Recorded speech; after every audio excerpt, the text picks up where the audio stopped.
श्री संस्कृत मित्रों को नमो नमः। आज हम लोग पढ़ेंगे संस्कृत वर्णमाला। सभी जानते हैं कि संस्कृत वर्णमाला में सबसे पहले हम देखेंगे कि इसमें कुल वर्णमाला कितने प्रकार की। तो वर्णमाला आप देखेंगे यहाँ पर वर्णमाला 2 प्रकार के होते हैं। कितने प्रकार के? 2 प्रकार के। वर्णमाला हमेशा देखा जाता है, हिंदी हो या संस्कृत हो, इन दोनों भाषाओं में आप देखेंगे वर्णमाला 2 ही प्रकार के होते हैं। और इसमें यहाँ पर देखेंगे कि वर्णमाला आप 2 प्रकार का देखेंगे। 2 प्रकार में सबसे पहले होता है स्वर और दूसरा होता है क्या? व्यंजन। क्या होता है? व्यंजन। और यहाँ पर देखेंगे इस स्वर को संस्कृत में हम अच कहते हैं। क्या कहते हैं? अच। और यहाँ पर व्यंजन को कहते हैं हम हल।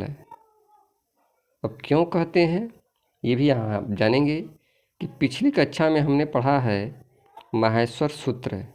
और माहेश्वर सूत्र कितने होते हैं आप सभी ने पढ़ लिया अच्छे से, और सभी लोग जानते हैं कि माहेश्वर सूत्र कितने हैं?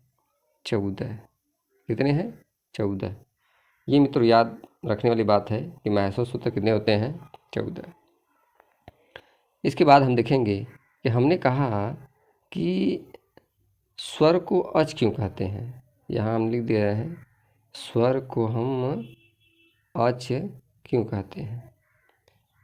क्योंकि यहाँ पर देखेंगे कि जो अच एक प्रत्याहार है। क्या है? एक प्रत्याहार है। और इस प्रत्याहार में आप देखेंगे कि अ से लेकर च तक, अ से लेकर च तक कितने स्वर हैं या कितने वर्ण हैं आप देखेंगे वहीं होते हैं क्या? स्वर। तो आप यहाँ पर देखेंगे कि हम जब यहाँ पर देखते हैं कि अच प्रत्याहार में, अच प्रत्याहार में हम देखेंगे कितने वर्ण हैं। सबसे पहले देखेंगे अ, इसके बाद हम देखेंगे क्या है? ई, उ, री,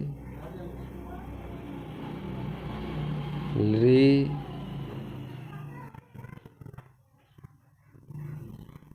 क्या होते हैं? अ, ई, उ। ड़ आता है, ड़ को हम नहीं लेते हैं क्योंकि ड़ क्या होता है? इत संज्ञक होता है। तो इत संज्ञक वर्णों को हम नहीं लेते हैं।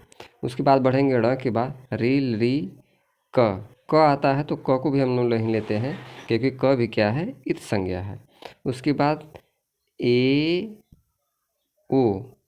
फिर क्या आता है? अंग। अंग को हम लोग भी नहीं लेते हैं क्योंकि अंग भी क्या है? इत संज्ञा है। उसके बाद हम लोग लेते हैं ऐ और औ। ऐ और औ, ऐ और च। यहाँ देखेंगे क्या आता है? च। च यहाँ आ गया ना, तो च हमारा आ गया। यहाँ तक रुक जाएंगे। च भी इत संज्ञा होती है, इसीलिए च को हम लोग नहीं गणना नहीं करते माहेश्वर सूत्र में। प्रत्याहार बनाने में इत संज्ञा की गणना नहीं की जाती है। बस उसका यह काम होता है कि बस वह उसके माहेश्वर सूत्र बनाने, मतलब प्रत्याहार बनाने के रूप में कार्य किया जाता है इत संज्ञा का। बाकी उसका इस्तेमाल कहीं नहीं है। अब देखेंगे हम लोग कुल कितने हो गए। यहाँ पर आप देखेंगे कि 1, 2, 3, 4, 5, 6, 7, 8, 9। अब देखा यहाँ पे कितने हो गए? कुल 9 हो गए। कितने हो गए? 9। स्वर कितने हो गए? 9। तो यहाँ हमने देखा अच। अच कुल कितने हो गए? 9। और अच को ही हम क्या कहते हैं? स्वर कहते हैं, या स्वर को हम लोग अच कहते हैं। यहाँ बात क्लियर हुई। अब आगे हम लोग बढ़ेंगे। यहाँ पर देखेंगे आगे हम लोग कि व्यंजन, व्यंजन की बात आती है तो व्यंजन भी देख लिया जाए। और व्यंजन को हम लोग कहते हैं हल। क्या हमने कहा? हल। व्यंजन का हल कहा तो आप जैसे ही ऐ औ च के बाद आप आगे जाएंगे ह, य, व, र, ट। यहाँ जाएंगे ट इत संज्ञा है, इसको हम लोग नहीं लेंगे। और ह से लेके हयवरट से लेके हल तक क्या है? हल तक 14वां सूत्र क्या होता है? हल। तो वही होता है कि हमने ल को लिया और यहाँ हम और ह को ले लिया और हमने बना दिया हल। क्या बना हमने? हल बना दिया। तो यही हल जो है क्या है? व्यंजन है। क्या है? व्यंजन। इसीलिए हम लोग व्यंजन को हल कहते हैं। और यहाँ पर हम देखेंगे कि व्यंजन या हल कुल कितने होते हैं? तो यहाँ होते हैं आपके 33। 33 होते हैं। कितने होते हैं? 33। लेकिन यहाँ पर आप जब काउंटिंग करेंगे, गणना करेंगे मैथ्स सूत्रों में अक्षरों की दृष्टि से, तो अक्षरों की दृष्टि से या वर्णों की दृष्टि से आप देखेंगे तो कुल कितने हो जाएंगे? 34। कितने बनेंगे? 34। और 33 और 34 में क्या अंतर है? यह अंतर होता है ह का। क्या होता है? ह का। जब आप हमने हयवर्ड का ह ले लिया और उसके बाद हल का ह ले लिया तो दो वर्ण आते हैं एक समान। ह क्या है? 2 बार आया है व्यंजन। इसीलिए हम बस इस ह की गणना करते हैं एक ही बार, क्योंकि व्यंजन जब 2 बार आया है एक ही वर्ण तो हम उसकी गणना एक ही बार करेंगे। जब एक बार गणना करेंगे तो 33, और उसी को जब देखेंगे अक्षर की दृष्टि से गिनेंगे, वर्णों की दृष्टि से गिनेंगे, तब कितने हो जाएंगे? 34। स्पष्ट हुआ? क्लियर हुआ? तो आइए अब आगे बढ़ते हैं हम लोग। और आगे बढ़ते हुए हम देखते हैं कि जब हम देखेंगे यहाँ पर हमने स्वर देखा और व्यंजन देखा। स्वर कितने? 9 और व्यंजन 33। कितने हो गए? 9 और 33। जब 9 और 33 आप मिलाएंगे तो आप यहाँ पे देखेंगे कि हो जाएगा कितना आपका? 42।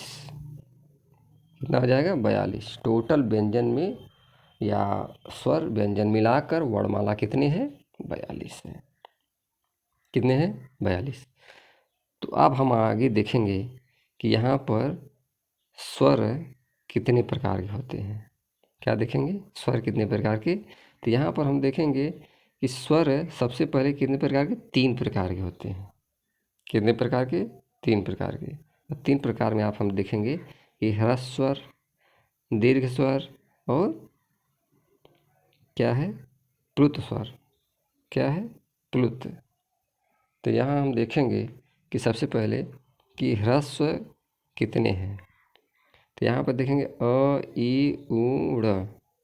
क्या देखा हमने? अ, ई, उ, ड़। अ, ई, उ, ड़। ड़ को नहीं लेना है, री, री। क्या कहना है? री। कुल कहने का मतलब यहाँ पर आप प्रत्याहार में जाएंगे तो जो अक बनेगा, क्या बनेगा? अक प्रत्याहार बनेगा। यही आपका होगा क्या? ह्रस्व। क्या होगा? ह्रस्व। और ह्रस्व को ही मूल कहते हैं या सादे कहते हैं। समझे? और यह कितने हो गए? 5। कितने हो गए? 5। इसके बाद आप बढ़ेंगे दीर्घ की तरफ, तो यही दीर्घ आपका होता है क्या? ए, ऐ, ओ, औ। और हमने पिछली बार पढ़ा है, पिछली में देखा कि ह्रस्व स्वर जो है यह अ, ई, उ, री, ली। तो यहाँ पर हमने देखा कि अ का आ, ई का ई, उ का उ, री का री, ली का संवाड़ी नहीं होता। यही 4 होते हैं। तो यहाँ पर आप देखेंगे कि 4 ये, 4 ए, 4 या 5 ए, तो 5 4 9, 9 4 13। कितने हो गए? 13। लेकिन हमने आपसे कहा, यहाँ पर आप कंफ्यूज होंगे कि हमने बताया 9 और इस सर कह रहे हैं 13। तो 9 इसलिए हमने कहा कि जब महसूस सूत्र में गणना आप करेंगे तो 9 ही होते हैं। ये आपका संवर्णी है। क्या है? संवर्णी। हमने कहा कि जिसके संवर्णी होंगे, समान होंगे, उनकी गणना नहीं की जाएगी, लेकिन यह प्रक्षिप्त होते हैं। समझे? तो यही हम आगे बढ़ेंगे और देखेंगे कि आपका ह्रस्व स्वर, दीर्घ स्वर और प्लुत स्वर। तो यहाँ पर सबसे पहले हम देखेंगे ह्रस्व। क्या देखेंगे? ह्रस्व। ह्रस्व का अर्थ ये होता है कि वो छोटा या लघु। और यह कितने होते हैं? 5 ही होते हैं। और इनका उच्चारण करने में एक मात्रा का समय लगे, इसीलिए इसको ह्रस्व कहते हैं। एक मात्रा।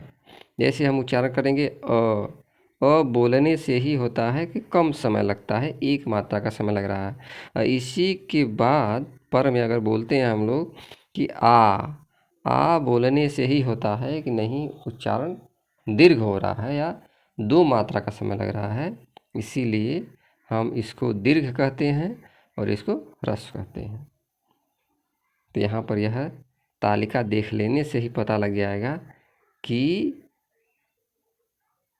देखिए स्पष्ट रूप से देख लीजिए यहाँ पर कि अ ई उ री री यह 5 होते हैं। कितने होते हैं? 5। और यह मूल कहते हैं स्वर या ह्रस्व स्वर या सादे स्वर।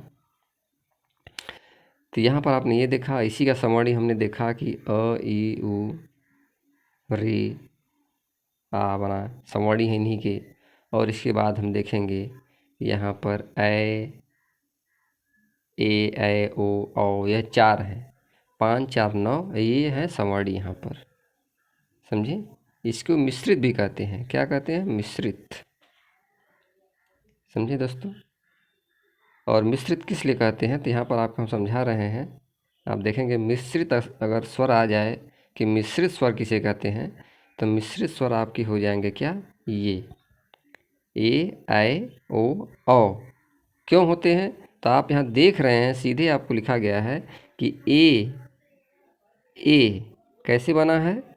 अ और ई, अ और ई मिलकर बना है ए, इसलिए दो वर्णों के मेल से बना है ये, इसीलिए इसको कहते हैं मिश्रित या सिर्फ विकृत। इसी तरह आप देखेंगे ऐ को, ओ को, औ को, ये सब आप देखेंगे बनता है दोस्तों।